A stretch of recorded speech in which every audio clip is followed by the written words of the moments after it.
Now students लेते हैं question number 18। Write the formula to calculate the speed of a body moving along a circular path. Okay, अब देखिए कोई body है और वो सर्कुलर पाथ के अलोंग मूव कर रही है। ठीक है, ये देखिए इस तरीके से,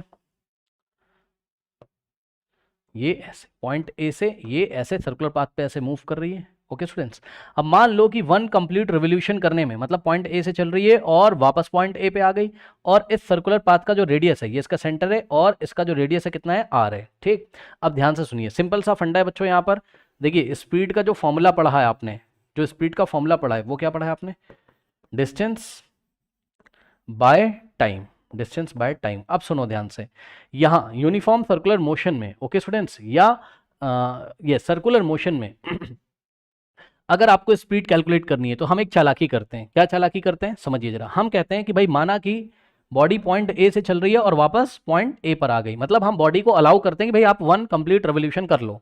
तो वो वन कंप्लीट रेवोल्यूशन जब कर लेती है तो हम उसका डिस्टेंस मेजर कर लेते हैं और उसका टाइम मेजर कर लेते हैं, और डिस्टेंस को उठा के टाइम से डिवाइड लगा देते हैं, तो स्पीड का फॉर्मूला आ जाता है। ठीक है ना, तो ध्यान से चेक करिए, ये ए से चल रही है और वापस घूमकर ए पर आ जा रही है। ठीक, तो इस बॉडी ने कितना डिस्टेंस ट्रेवल किया, तो ये जो पाथ लेंथ है, ये जो आप देख रहे हो इसका जो सर्कमफेरेंस है, यहां से लेके ये यहां तक, ये इसका सर्कमफेरेंस है, यही क्या है इसका डिस्टेंस है।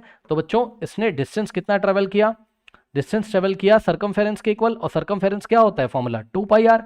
कुछ बच्चों को सर्कमफेरेंस नहीं पता है, तो ये बाउंड्री लेंथ जो होती है ये यहां से लेके यहां तक, ये जो बाउंड्री लेंथ होती है इसको हम सर्कमफेरेंस बोलते हैं। सर्कमफेरेंस का फॉर्मूला होता है 2 पाई आर, जहां पर पाई क्या है, पाई एक तरीके का कांस्टेंट है, 2 भी एक कांस्टेंट है, और आर क्या है, radius of the circular path है। पाई एक तरीके का कांस्टेंट है जिसकी अप्रॉक्स वैल्यू होती है 3.14। ओके स्टूडेंट्स, तो ये कांस्टेंट है, फिक्स नंबर है ये। ठीक है ना, ओके नाउ अब यहां पर आप देखोगे बच्चों, सो डिस्टेंस हमने निकाल लिया और हमने अज्यूम कर लिया, हमने मान लिया कि यहां से यहां तक आने का जो टाइम है, ठीक, वो टोटल टाइम टी है। ठीक है, तो स्मॉल टी क्या है, यहां पर स्मॉल टी क्या है, time to complete one round, पूरा वन राउंड कंप्लीट करने का ये टाइम है यहां से यहां तक आने का। तो सिंपल सा यहां स्पीड का फॉर्मूला बनेगा, डिस्टेंस कितना निकाला आपने 2 पाई आर, और टी क्या है, टाइम, कोई ऐसा वैसा टाइम नहीं है, टी टी एक स्पेशल टाइम है। कौन सा टाइम है, यहां से यहां तक का आने का टाइम है, यानी कि time required to complete one round. Okay, बस यही आपका आंसर है। अब इन्होंने हमसे बोला था